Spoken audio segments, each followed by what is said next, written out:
Hello friends, welcome to my channel.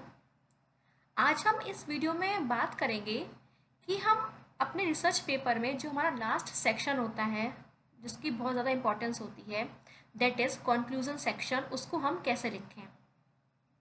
और friends, conclusion section लिखना थोड़ा ट्रिकी हो जाता है क्योंकि जो पेपर आपने 15 पेजेस में या फिर 20 पेजेस में लिखा है, उसी पूरे रिसर्च पेपर की जो भी आपके एम्स रहे, हाइपोथेसिस रहे, रिजल्ट्स रहे, फाइंडिंग्स रही, उन सबको आपको 150 वर्ड्स में या मोर देन आप कह सकते हो 200 तक भी आप चले जाते हो, उस तक आपको वो कंक्लूजन सेक्शन लिखना होता है।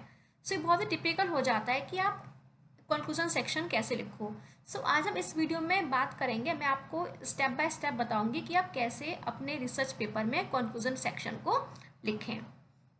और फ्रेंड्स, साथ में मैं आपको एक रिसर्च पेपर भी दिखाऊंगी कि वहाँ पे जो अच्छे जो जर्नल्स होते हैं वहाँ पे कंक्लूजन सेक्शन किस तरह की डिमांड की जाती है, सब वो भी देखिएगा।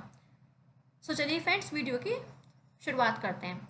सबसे पहले फ्रेंड्स, आपका पहला स्टेप है frame the research with in context. इसका मतलब ये हुआ कि जो भी आपके रिसर्च जिस टॉपिक के आसपास रिवॉल्व कर रही है, जो भी आपकी टॉपिक का जो ब्रॉडर कॉन्सेप्ट है, आपके रिसर्च की क्या इंपॉर्टेंस है, आप यहाँ पर वो बताते हो कि आपकी रिसर्च इतनी सिग्निफिकेंट क्यों है।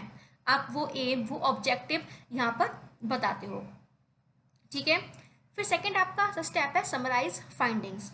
सेकंड स्टेप में आप क्या करते हो, जो भी आपकी फाइंडिंग्स हैं, जो भी आपकी स्टडी की जो मेन हाइलाइट्स हैं, की हाइलाइट्स हैं, उसको आप बताते हो बिना डिटेल में जाए। आप डिटेल में नहीं जाओगे, सिर्फ आप जो भी आपकी स्टडी की फाइंडिंग्स हैं, लेट्स से कि आपकी स्टडी में 5 हाइपोथेसिस थे तो उसकी 5 फाइंडिंग्स निकली होंगी।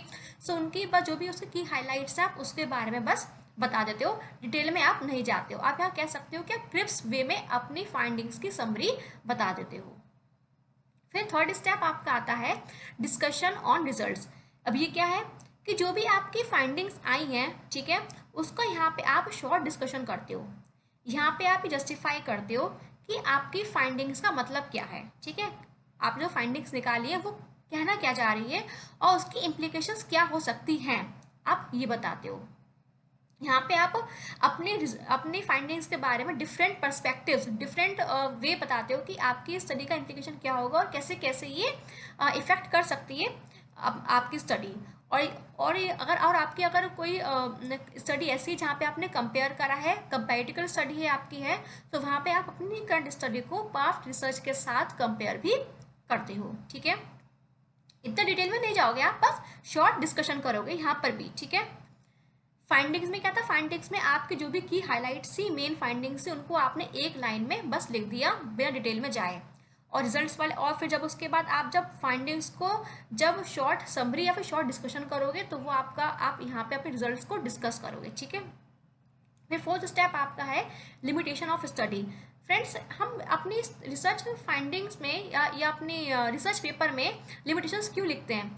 द रीज़न इज़ कि अगर आप अपने रिसर्च स्टडी का लिमिटेशन बताते हो तो इससे एक तो ये होता है कि आपकी स्टडी की ऑथेंटिसिटी नज़र आती है, साथ ही साथ आपकी जो स्टडी है वो उसमें एक ट्रांसपेरेंसी आ जाती है कि हाँ भाई, इन्होंने अपनी स्टडी की लिमिटेशंस ही बताई हैं। और इसके साथ क्या होता है कि जो फ्यूचर में जो होने वाले रिसर्चेज हैं उनके लिए आप डोर ओपन कर देते हो। ठीक है।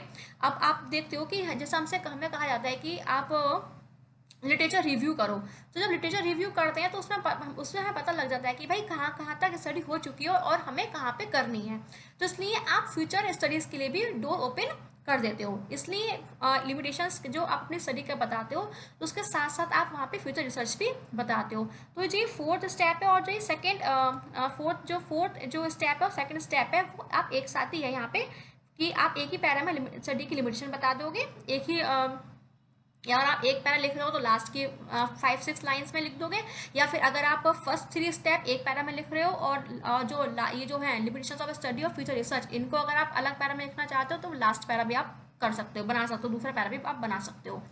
तो वहाँ पर आप बताते हो कि आपकी स्टडी की लिमिटेशंस क्या है, कि जैसे आप यहाँ बता सकते हो कि जैसे कि आपकी जो स्टडी है सिर्फ इस एरिया तक हुई है, आप आगे भी कर सकते हो। ठीक है। अगर आपने सिर्फ एक डिस्ट्रिक्ट ली है तो आने वाली स्टडीज़ जो है वो और एक किसी और जोन को ले सकती हैं। अगर आपकी स्टडी में ये वाला मेथड यूज़ हुआ है तो फ्यूचर रिसर्च जो है वो और किसी मेथड यूज़ करती हैं।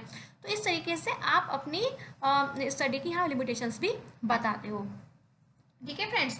और आपने फ्रेंड्स ये भी नोटिस किया होगा कि जो मैंने प्रीवियस वीडियोस जो अपलोड की थी रिसर्च पेपर से रिलेटेड, वहाँ पे मैंने आपको लैंग्वेज फीचर्स भी बताए थे। जैसे कि मैंने आपको बताया था कि इंट्रोडक्शन सेक्शन लिखने के लैंग्वेज फीचर्स क्या होंगे, मैंने आपको बताया कि रिसर्च मैथडोलॉजी लिखने के लैंग्वेज फीचर्स क्या होंगे, मैंने आपको रिजल्ट और डिस्कशन सेक्शन का भी बताया है कि लैंग्वेज फीचर्स क्या होंगे। लेकिन मैंने जो है कॉन्फ्रेंस सेक्शन की यहाँ पे देखा होगा डायरेक्ट थैंक यू वाली रिजल्ट स्लाइड है, और मैंने यहाँ पे नहीं बताया लैंग्वेज फीचर्स। क्यों? क्योंकि लिखने की भी जरूरत ही नहीं पड़ेगी। कॉन्क्लूजन सेक्शन जो है वो तो सिर्फ प्रेजेंट टेंस में हम लिखते हैं कि जो आपने किया है। ठीक है। सो मैं आपको एक अभी अभी रिसर्च पेपर का एग्जाम्पल भी दिखाऊंगी कि उन्होंने वहाँ पे कॉन्क्लूजन सेक्शन कैसे लिखा है। तो इसलिए जो आपका कॉन्क्लूजन सेक्शन है वो ज़्यादातर हम प्रेजेंट टेंस में ही देखते हैं। ठीक है। तो अब इस तरह आप 1 से 2 पैरा में, या फिर आप कह सकते हो 150 to 200 वर्ड्स में आप अपने कॉन्क्लूजन सेक्शन को लिखोगे। ठीक है फ्रेंड्स। तो अब मैं आपको दिखा देती हूँ वो एक रिसर्च पेपर। देखिए फ्रेंड्स, ये एक रिसर्च पेपर है। ये बहुत social media influencers and product placement and network engagement using AI image analysis to empirically test relationships. तो वैसे तो ये क्वांटिटेटिव स्टडी है। मैं आपको दिखाती हूँ इसका कंक्लूजन सेक्शन। यहाँ पे आते हैं तो आप ये देखो, जैसे कि सबसे पहले मैंने आपको क्या बताया था कि सबसे पहले आपकी जो स्टडी है जिसके जिसके टॉपिक के आसपास रिवॉल्व कर रही है, या फिर आपकी स्टडी की इंपॉर्टेंस क्या है, सिग्निफिकेंट क्या है, आप वो बताते हो। तो देखो इसमें इस स्टडी में सबसे पहले जो कंक्लूजन जो स्टार्टिंग कर रहा है उसमें से कर रहा है, क्या बता रहा है, this research is unique in that it taste empirically and objectively the relationship between social media influencer category and product category and social media network.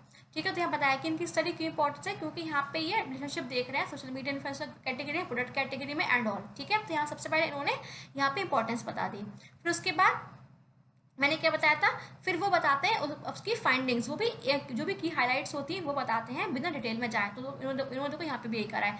पहले उन्हें बता रहे हैं कि अवर फाइंडिंग्स जो है वो बताती हैं कि इन्फ्लुएंसर्स पर मोर एफिशिएंट पर फॉलोअर फॉर इंगेजमेंट एंड जो भी इनकी फाइंडिंग्स, जो भी इस स्टडी के अकॉर्डिंग जो भी फाइंडिंग्स निकल के आई होंगी उन्होंने यहाँ पे एक लाइन में बता दिया। ठीक है।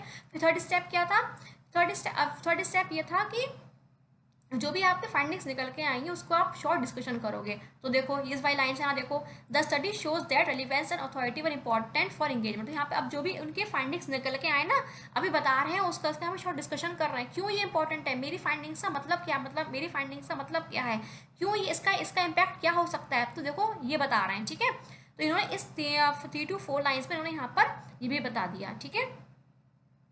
ठीक। फिर मैंने क्या बताया था, फिर ये फिर इनके जो इस स्टडी में ज़्यादा हाइपोथेसिस होंगे तो यहाँ पे इनके फाइंडिंग्स भी ज़्यादा है, और यहाँ पे उनकी डिस्कशन भी उन्होंने थोड़ा सा 2 पैराग्राफ में बताया है। ठीक है। अब देखो इन्होंने लिमिटेशन एंड फ्यूचर रिसर्च का एक अलग बनाया है। जैसे मैंने बताया था लिमिटेशंस भी लिखते हैं और यहाँ पे फ्यूचर रिसर्च की डोर भी ओपन करके रखते हैं। तो देखो जैसे हमने यहाँ बताया कि इनकी जो this paper focus on Instagram as the methodology use relies on an image heavy platform. तो यहाँ पर उन्होंने सिर्फ इंस्टाग्राम से अपना डेटा कलेक्ट करने की कोशिश की गई है, और यहाँ पे ठीक है। तो ये इन्होंने सिर्फ ये इन्होंने अपनी स्टडी की लिमिटेशन बता दी। ठीक है।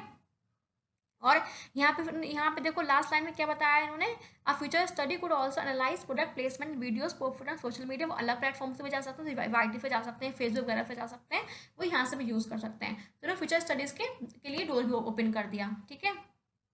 इस तरह आप अपनी स्टडी के अकॉर्डिंग जो भी आप जिस भी फील्ड से बिलोंग करते हैं आप अपने वहाँ पर रिसर्च पेपर खोल कर देखना कि उनका कंक्लूजन लिखने का देखना तरीका बिल्कुल आपको वही मिलेगा।